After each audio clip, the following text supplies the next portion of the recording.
ya michezo.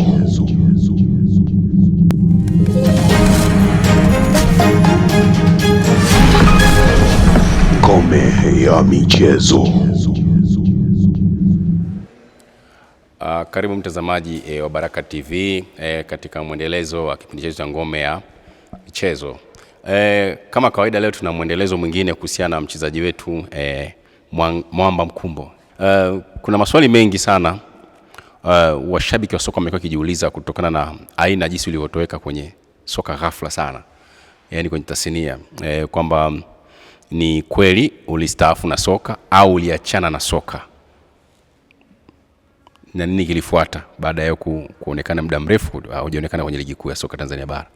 Bado upo au kwenye daraja gani au una mpango gani kuendelea na soka? Kwa saizi nafanya mambo yangu nje ya mpira. Nafanya mambo yangu kama biashara, kilimo, ufugaji. Natoa kuku shamba naleta mjini, ndio kazi yangu saizi iliyopo mjini, biashara, kilimo. Ndio ninayofanya saizi kwa saizi nje ya soka. Japo kwenye soka uwezo katoka kabisa, bado tupo na vikundi vyetu vya kucheza mpira kila weekendi nini, bado tunaendelea. Soka huwezi kuacha moja kwa moja. Sasa kuna maswali mengi au minong'ono kwa wale ambao walikuwa wanaifahamu karia yako ya mpira. Ni kutoweka kwako kwenye mpira kwa ghafla kulitokana na nini? Yale ulipata changamoto ya maumivu ghafla sana ilikuwa. Yaani ghafla tukashangaa kumuona Mwamba Mkumbo hasikiki kwenye ligi kuu soka. Mara ya mwisho walikusia JKT Oljoro sana. Baada ya JKT Oljoro sikusikia tena stories zikiendelea kwamba Mwamba yuko wapi na kama alitangaza kustaafu alitangaza lini? Nafikiri kilichochangia mpaka sasa hivi kuwa nje ya mpira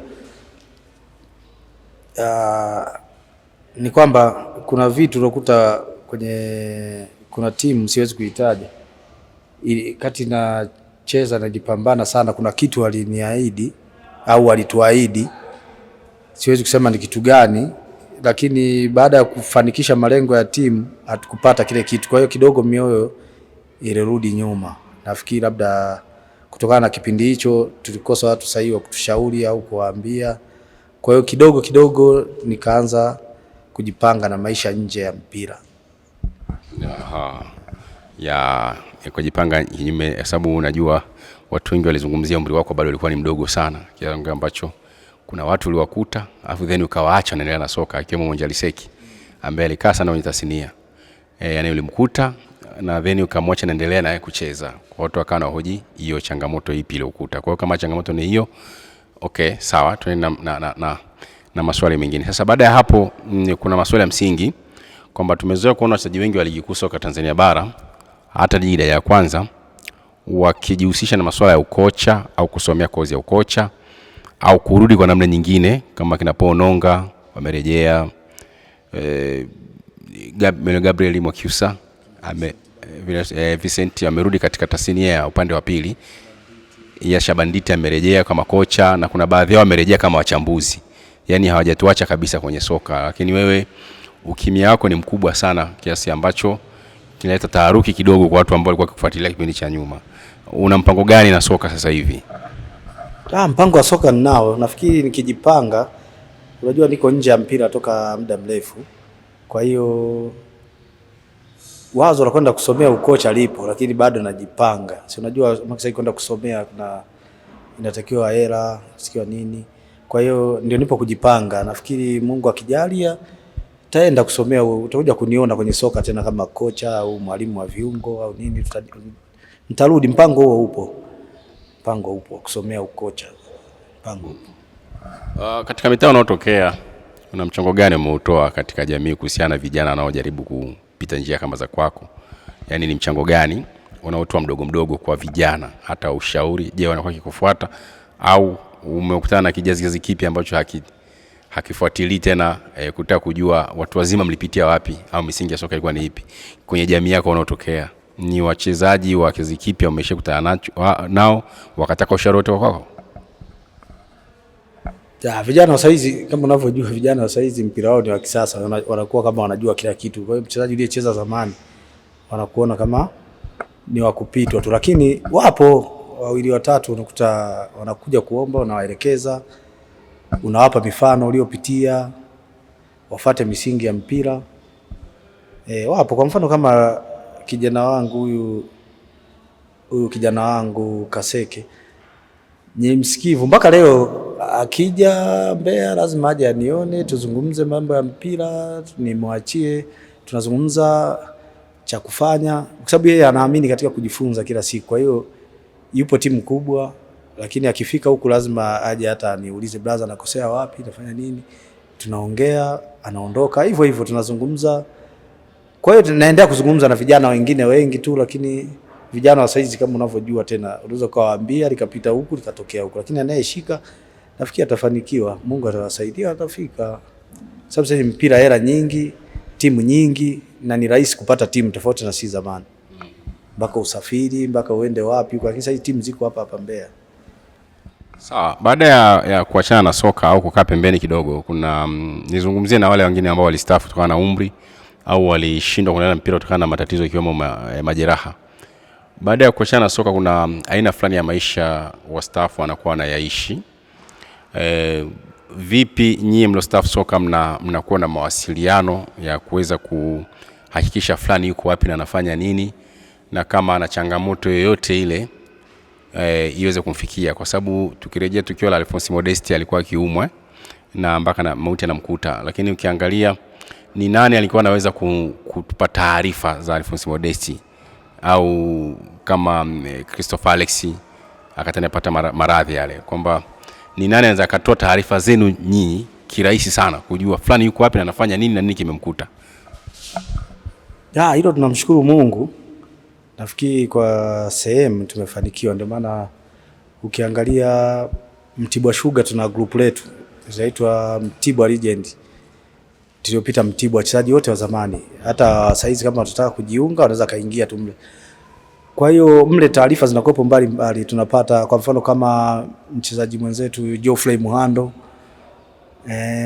Mungu amrehemu huko aliko, amefariki, lakini taarifa zake za kuugua, za kufanya nini tulikuwa tunazipata, na michango, tunaendesha michango kwenye grupu. Viongozi walioko Dar es Salaam walienda kumuona, na walienda kumuona hata kipindi cha msiba walifika wakaiona familia yake. Kwa hiyo tunamshukuru Mungu. Na Mbeya tumeanza, tuna kundi letu la Mbeya Legend. Mbeya Legend na yenyewe linasaidia kujua mchezaji huyu yuko wapi, anafanya nini, anaishi vipi, anaumwa au haumwi, na tunakutana kila weekend kupanga mambo yetu mengine. Kama kuna mtu hayupo kwenye kundi tumtafute, sababu ni nini, kwa nini hayupo kwenye kundi. Kwa hiyo nahisi vinasaidia. Sasa hizi vimetoweka pamoja sana, vimetoka pamoja. Kwa mfano mimi nikienda Dar es Salaam, timu yangu ni Mtibwa Sugar Legend. Kwa hiyo tunaenda, tunacheza, tunakutana, tunaongea. Nikiwa Mbeya, niko Mbeya Legends, tunakutana kila weekend. Kwa hiyo inasaidia kuwa karibu na kujua huyu anafanya nini, huyu anafanya, na connection mbalimbali za maisha nje ya mpira tunapeana, sababu kuna watu wengine ni wakubwa. Kwa hiyo umenitajia Mtibwa Sugar, naona karibu zaidi ni Mtibwa Sugar kuliko timu nyingine ambazo umeweza kuchezea. Zaidi ni Mtibwa Sugar. Ni kweli, kwa sababu ndio kitu ambacho tunafanya. Mimi nina magrupu mawili na saizi nimeona Kimondo tumeanza na yenyewe. Kwa hiyo hivi kidogo vinasaidia kutuweka karibu. Tunazungumza mambo ya mpira, tunazungumza mambo ya maisha. Saizi ndugu yangu uko wapi, unafanya nini, maisha yanaendaje. Kwa hiyo tunajuana kwa njia hiyo hapo. Kwa hiyo kidogo ambao wako nje kwenye hivyo vitu wajaribu kujoin kwenye vikundi kama hivi, kuliko ni kukaa tu nyumbani. Mtu unakuwa ujui, unakuja kusikia tu mtu labda aliumwa, alikuja alifariki, tofauti. Na tukiwa kwenye kundi mle taarifa za ugonjwa zinatoka, huyu anafanya nini, huyu saizi. Kwa sababu kama Mbeya Legend tuna watu wako Kongo, tuna watu wako nje ya nchi nyingine, Ulaya wapi, lakini tunawasiliana nao, tunajua wanafanya nini kule, wanashughulika na nini. Tunaendelea kuwa pamoja hata nje ya mpira, lakini tunakuwa pamoja. Katika tasnia yako ya kucheza soka, kuna kitu ulishawahi kukifanya na ukayajutia maamuzi hayo? Kuna kitu nimewahi kufanya afu nikakijutia. Nakumbuka wakati niko Kagera Sugar, ilikuwa tulipoti kambini tarehe 22. Mimi nikaripoti kambini tarehe 23. Kufika pale alikuwa kocha Jackson Mayanja. Nilifika pale nilipigwa faini ya mishahara miwili. Aliniambia mishahara miwili hautapata, watu watakula kuku hapa. Kwa hiyo mimi nikabishana naye, nikamwambia mimi mshahara wangu hawezi kula mtu kuku, sijui kwa nini, siwezi kulisha kambi mimi. Kwa hiyo baada ya hapo Kagera Sugar nakumbuka niliachana nao, ndo kuachana nao vizuri, nikazira hela usajili, nikazira kila kitu, sijui ni utoto, sijui ni nini, nikabeba begi nikaondoka zangu. Kwa hiyo ndio kidogo najutia hata vijana wanaokuja maamuzi kama, lakini sasa hizi sema vijana wa saizi vitu vingine vinavyowasaidia, wana meneja, wana nini, tofauti na si zamani ulikuwa unajicontrol wewe kama wewe. Kwa hiyo mimi nijicontrol mimi, nikafanya maamuzi mimi kama mimi. Sawa. Na ni tukio gani ndani ya uwanja ulilifanya na lenyewe nalijutia ndani ya pitch? Ndani ya pitch hapana, sijaifanya tukio ndani ya uwanja. Sina tukio baya lolote baya, japo kuna mmoja nilifanya tukio Kagera huko tulikuwa tunacheza na JKT. Baada ya kutoka Mtibwa nilienda Kagera. Pius Kisambale akatoka Mtibwa akaenda JKT. Sasa tulipokutana kwenye mechi, hiyo mechi sikucheza, afu tulifungwa. Ila nilishangaa sasa, sijui ni fair play au sijui kipindi hicho sio fair play. Mechi ilivyoisha mimi nilikumbatiana na Pius Kisambala kwa sababu tulikuwa timu moja Mtibwa, zawadi tunafahamiana muda mrefu toka Mbeya akiwa Prisons. Kile kitendo nilishangaa, kocha alinipiga adhabu. Sasa sielewi kama nilifanya kosa. Alinipiga adhabu kwa nini tumefungwa naongea na mpinzani. Sasa sijui ilikuwa na yenyewe ni teknolojia ya zamani, ilikuwa ni mambo ya kizamani au nini, lakini sasa tunaona watu wanafungwa wanabadilishana jezi.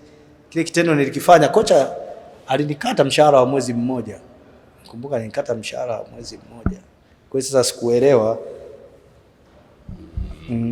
Nakumbuka sana hiyo tukio, sijawahi sahau. Okay. Sasa ukiwa umeachana soka hivi, umekaa mbali kidogo na mpira, unafanya shughuli nyingine kama ulivyozungumzia, ni tukio gani, yani mechi gani ulikumbuka ya ligi kuu? Yani unahisi nilikuwa ni mechi ambayo ilikuwa ina kumbukumbu muhimu, ikiwemo ugumu wa mechi yenyewe au taharuki ya mechi yenyewe, na tukio gani la kusisimua ambao unahisi liliweza kutengenezea jina kirahisi katika kumbukumbu zako? Zipo mechi nyingi, lakini nakumbuka hiyo mechi tulikuwa tunacheza na Simba Morogoro. Nakumbuka ilikuwa na maandalizi makubwa sana, tumefanya mazoezi sana, lakini tulipoingia ndani ya pitch tulienda kupata matokeo tofauti kabisa. Nakumbuka mechi tulifungwa 3-1.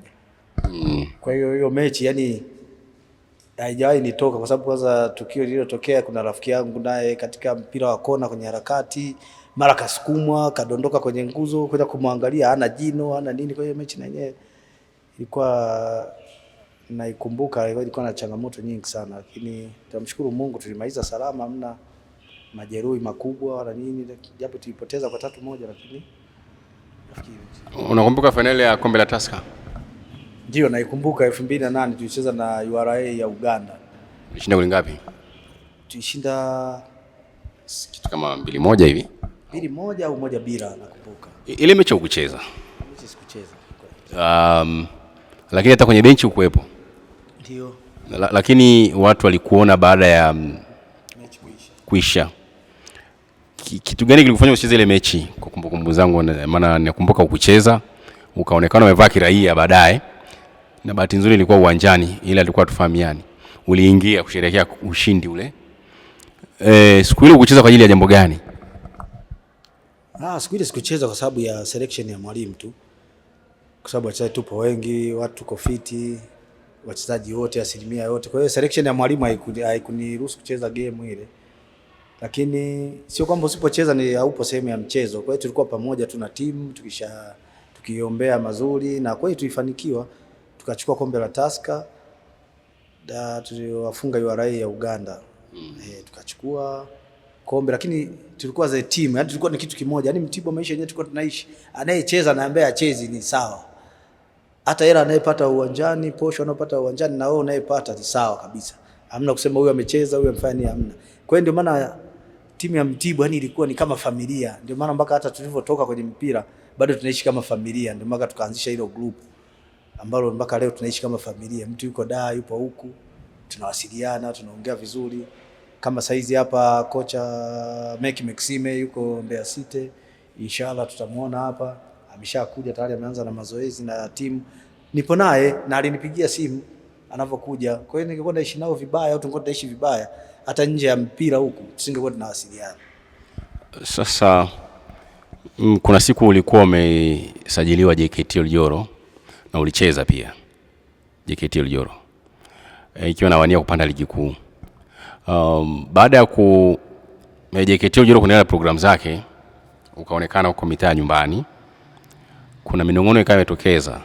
Nataka uambie washabiki leo kwamba eti ulishindwa kuendana na mazingira ya kijeshi kutokana na timu inaishi mifumo ya kijeshi zaidi, mara mlale kambini kwenye kambi ya jeshi. Unajua mambo ya jeshi yanavyokuwa. Ukaona sio ulizoea luxury, ukutaka maisha ya JKT. Kuondo kisa cha kuondoka kambini na kuiacha JKT. Ni kweli ulitelekeza JKT kambini au kuna chochote kilikutokea kipindi kile ukiwa JKT Oljoro kuja kuonekana Nzove wakati timu inaendelea program zake? Hamna. Hicho kitu labda watu tu walielezea tofauti. JKT Oljoro sisi tumekaa mpaka mwisho. Kwa sababu nakumbuka ilikuwa baki mechi moja.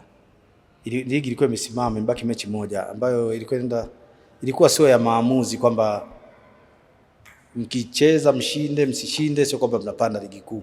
Na tulikuwa tumepewa likizo kurudi nyumbani kwa sababu ilikuwa ni likizo ya muda mrefu. Kwa hiyo uongozi niliongea nao kutoka Mbeya mpaka kwenda kucheza tena Arusha kwa ajili ya mechi moja. Ile mechi ililazimu kwamba mwalimu ametaka wachezaji ambao wapo Arusha pale hususan maaskari ambao walikuwa kwenye hiyo timu. Kwa hiyo mwalimu ndio tulikuwa tumeafikiana hivyo na uongozi kwamba ile mechi watamaliza watu ambao walikuwa pale Arusha. Kwa sababu ukisema siwezi kukaa mazingira ya kijeshi wakati nimekaa kule miezi 6 jeshini, tulikuwa tunakaa njia moja kama Ndangale nalo sehemu moja tunakaa kule, tutakuja tunahesabiwa saa 8 usiku tunaamshwa, lakini tumekaa miezi 6 kwa sababu rafiki zangu wengi walikuwa ni maaskari kama marehemu, Mungu amrehemu, Sanu Esau Sanu, huyu alifariki, tulizika Isanga hapa, alikuwa ni askari, wamenisaidia wakina Pochiro. Kwa hiyo niliishi na watu wengi nilikuta pale ni wanajeshi wanatokea Mbeya. Kwa hiyo niliishi nao vizuri. Ila mechi ya mwisho ililazimika wamalize watu wa pale Arusha ambao ni maaskari. Nisingeweza kusafiri kutoka Mbeya kati mechi yenyewe haina maamuzi yoyote. Kwa hiyo nilielewana na uongozi, nilielewana na mwalimu na mpaka wanacheza hiyo mechi tuko pamoja, tunawasiliana kwenye simu mpaka mechi inaisha, tunatakiana kila laheri. Basi, kwa hiyo ndio maana uongozi wao niko nao vizuri mpaka leo, hata wachezaji wengine wako Arusha pale tunawasiliana. Kitu gani kinafanya hujute kucheza soka? Au hujuti? Mimi mpira soka sijuti kwa sababu ndio nilianza kunitambulisha kwa watu, ndio maana mpaka leo Tanzania ni mwenyeji, sehemu yote nikienda naishi. Imenipa marafiki wenyewe hao ndio wamegeuka kuwa ndugu zangu sehemu mbalimbali. Nikienda Dar es Salaam sijuti, nikienda Tanga sijuti, nikienda wapi. Kwa mpira siwezi kujuta. Nimeupenda sana mpira. Hapa mpaka hapa nilipofika ni mpira umenisaidia kufahamiana na watu wengi. Kwa hiyo ni hicho. Umenisaidia vitu vingi, umenivusha sehemu moja kwenda sehemu nyingine. Sawa. Mtazamaji wa Baraka TV, kama kawaida tulikuwa tuko na Bwana Mwamba Mkumbo, mchezaji ambaye alitoweka katika sanaa yani soka kwa muda fulani, ambako watu wengi wakajiuliza maswali mengi kwamba utowekaji wake ulikuwa ni wa aina gani. Watu wakataka kujua. Nadhani nimejifunza mengi kwamba kama alivyoeleza mwenyewe sio injury wala sio changamoto ya umri. Aliamua tu baada ya mambo fulani kutokwenda sawa, na amekiri mwenyewe kwamba ilikuwa pia hata kukosa washauri kuliwafanya kushindwa kuendelea kwa muda mrefu kwenye tasnia ya soka. Kwa hiyo tufika mwisho kabisa kipindi chetu cha ngome ya michezo. Hadi wakati mwingine, majina yangu ni Silas Faustin Nditi.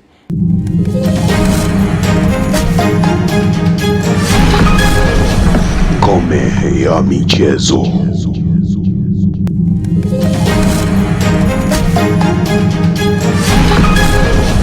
Ngome ya michezo.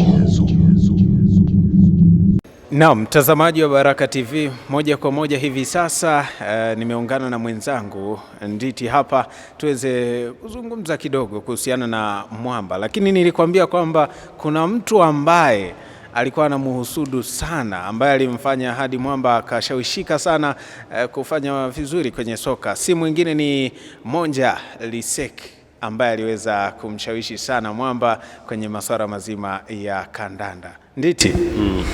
Bwana, umemsikia Mwamba ameeleza historia yake ya maisha ya soka, lakini pia umezungumza naye baada ya soka, maisha ambayo anayaishi hivi sasa. Ndio. Wewe ni mkongwe pia, kipi ambacho kwa ufupi tu unakikumbuka kutoka kwa Mwamba? Nimeanza kumfuatilia nje ya ligi kuu pia.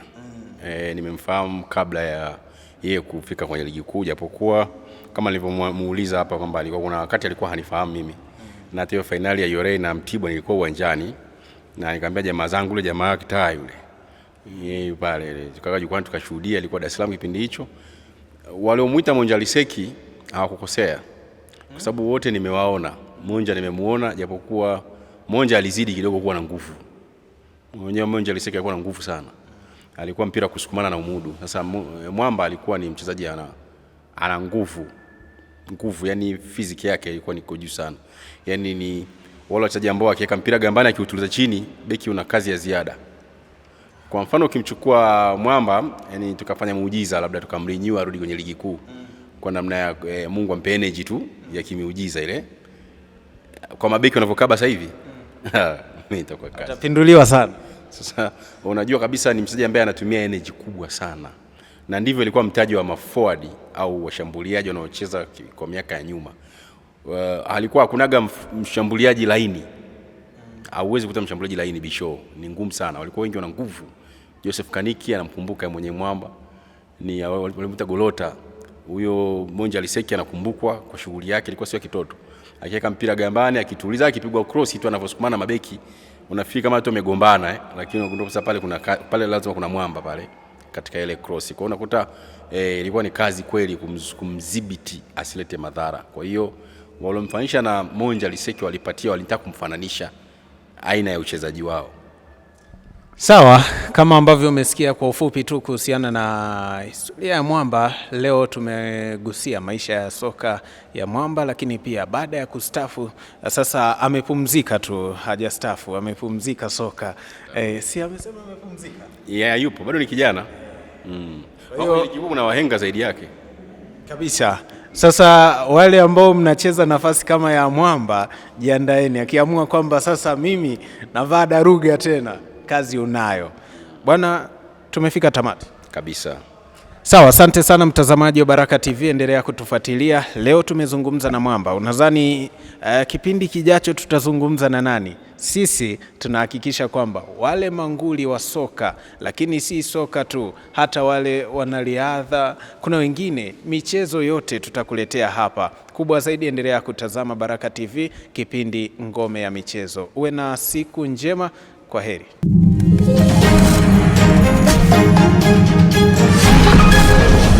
Ngome ya Michezo.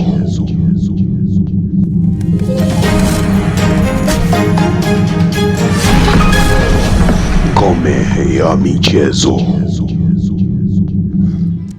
Naam, mtazamaji wa Baraka TV, moja kwa moja baada ya kupata historia ya maisha ya soka ya Mwamba, hivi sasa tumeingia mtaani kufahamu wale ambao walishuhudia kipaji cha Mwamba kipindi ana sakata kabumbu. Moja kwa moja tunaye hapa ndugu yetu ambaye atajitambulisha anaitwa nani na pia atatueleza kipindi hicho yeye kipaji cha Mwamba kilimkosha kwa namna gani. Huyu hapa, karibu bwana. Asante. Nikusalimie kwa jina la Mwamba au nawe nikuite? Naita Pacha. Pacha. Sawa. Mimi kwa majina naitwa Robert Elia. Mimi ni mmoja wa watu ambao tumekuwa pamoja na Mwamba katika tukiwa kuanzia watoto mpaka tunakuwa, tumekuwa pamoja, ni of course tumefahamiana, tulikuwa tunakaa majirani. Nzovwe pale tulikuwa tunakaa majirani, lakini pia kati Mwamba anacheza Uwanja Ngoma, mimi nilikuwa ni mmoja wa mashabiki wa pale Uwanja Ngoma. Kwa hiyo nimemshuhudia pale Uwanja Ngoma alivyokuwa anacheza, namna alivyokuwa anasumbua, namna alivyotengeneza jina, namna timu zilivyokuwa zinamgombania pale, sakata zake zote zile za mambo ya usajili Uwanja Ngoma pale, namna walivyomsajili na namna watu walivyokuwa wanapandiana dau pale, mpaka anatoka pale anakuja kuanza kucheza ligi za mchangani. Of course alianzia timu za mtaani kwetu kule za watoto. Of course Nzovwe timu kubwa inayojulikana na watu wanaita timu ya taifa ni African Boys, lakini kabla hajaanza kucheza African Boys wenyewe walikuwa ni wale vijana wadogo ambao hawawezi kupata nafasi kwenye timu kubwa. Kwa Nzovu hapa kukaanzishwa timu ambayo ilikuwa ya wale vijana wadogo ambao hawawezi kupata timu kubwa, walikuwa wanaanzia kucheza pale kabla hawajaenda African Boys. Of course alianzia timu ilikuwa inaitwa Nzovu Heroes pale ambapo ni ya mtaani pale kabisa. Baadaye ile timu ikaja ikagawanyika zikawa mbili, kukawa Kamenya na Kunguru. Yeye akachezea Kunguru, baadaye akaenda African Boys na safari yake ikaendelea huko. Lakini mimi ukiachana na kwamba tu alikuwa ni jirani na ni rafiki, lakini nilikuwa ni shabiki ya mpira wake. Mpaka leo ni shabiki wa mpira wake. Hata tukikutana huwa namtania. Naambia hivi, kwa mfano pale ukienda pale kwamba kwenye zile unakiziangalia zile strikers za kwenye timu zetu hizi kubwa, nani anaweza akakuweka bench?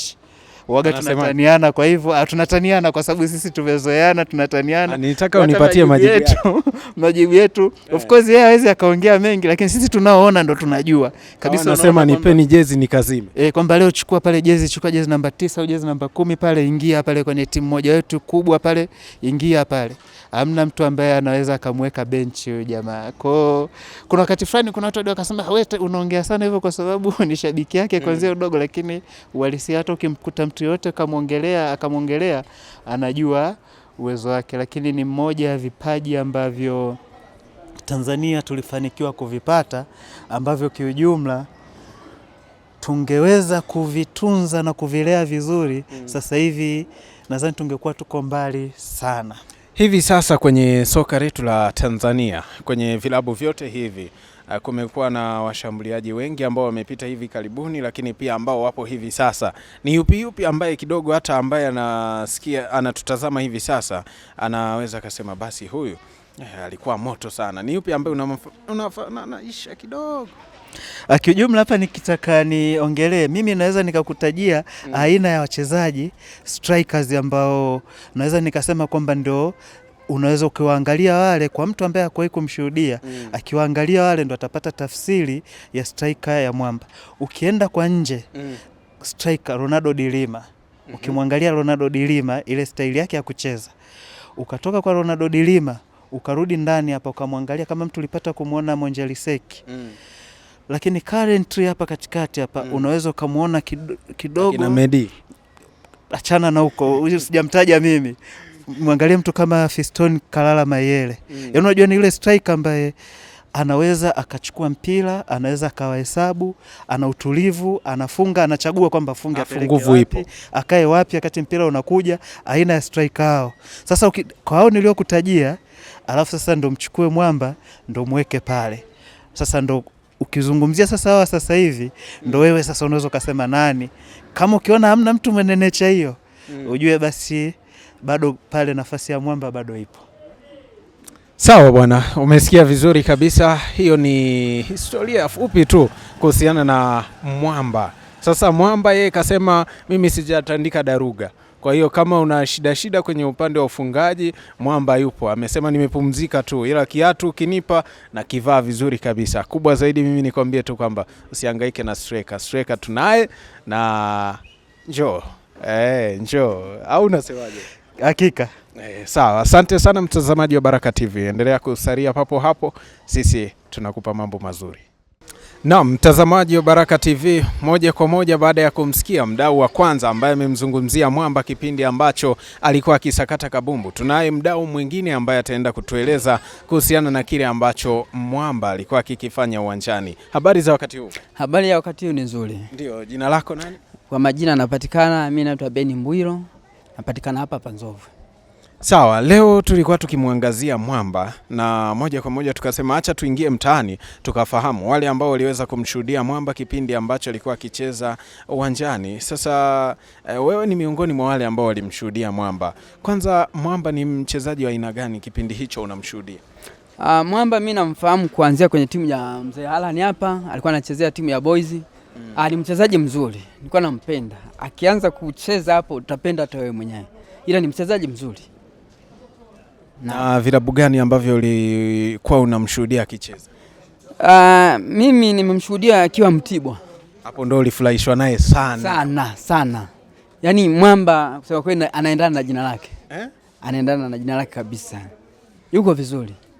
Sawa, na pia hivi sasa tunazungumza kwamba tuna shida sana ya wachezaji ambao wana uwezo kama kina Mwamba kipindi hicho. Wewe unadhani ni kitu gani ambacho wachezaji wa sasa wanakikosa kile ambacho akina Mwamba kipindi cha nyuma walikuwa wanakifanya, hivi sasa wanakikosa wachezaji wa sasa? Mimi ninachofikiri vijana wengi hawapendi kujishughulisha na mazoezi. Mazoezi ndio kila kitu. Na kama unajishughulisha na mazoezi ni rahisi mtu kwenda mbele. Yaani kwa ni mwepesi wa mazoezi. Lakini kama utafika mahala ukawa unapuuza unafanya nini? Kurudi nyuma ni rahisi. Lakini mazoezi ndio kila kitu kwa wachezaji. Na kipindi hiki ambacho Mwamba amepumzika kucheza soka, kwa sababu yeye anasema hajastaafu, amepumzika kucheza soka, ni mchezaji gani ambaye unamuona kidogo unasema huyu ananikumbusha kipindi Mwamba yupo uwanjani? Kwa saizi kusema kweli, nisidanganye, nilitingwa na shughuli za hapa na pale, hapa kati hapa sijafuatilia kidogo. Lakini yeye nilikuwa namfuatilia sana. Sababu kwanza alikuwa ni kama ni jamaa wangu fulani hivi. Kwa hiyo nilikuwa namfuatilia kwa nguvu zote. Kwa saizi nisidanganye, sijamfuatilia mtu kwa saizi. Niko busy kidogo. Sawa, soka la zamani na soka la sasa utofauti unauona wowote? Soka la zamani na la saizi, saizi soka linapanda kwa sababu ni ajira. Zamani haikuwa kama ajira. Saizi ni ajira. Saizi naam. Zamani ilikuwa ni burudani. Saizi ni ajira. Kwa mtu anajituma kulingana na ataka apate ajira. Naam. Sawa, asante. Yote hayo yanazungumzwa kwa ajili ya Mwamba kipindi ambacho alikuwa na sakata kabumbu. Sasa moja kwa moja hivi sasa mimi nikwambie kwamba asante sana. Hawa ni wadau wa soka ambao wamesikika kutoka Kijiweni. Asante sana, endelea kusalia papo hapo. Asante. Nashukuru.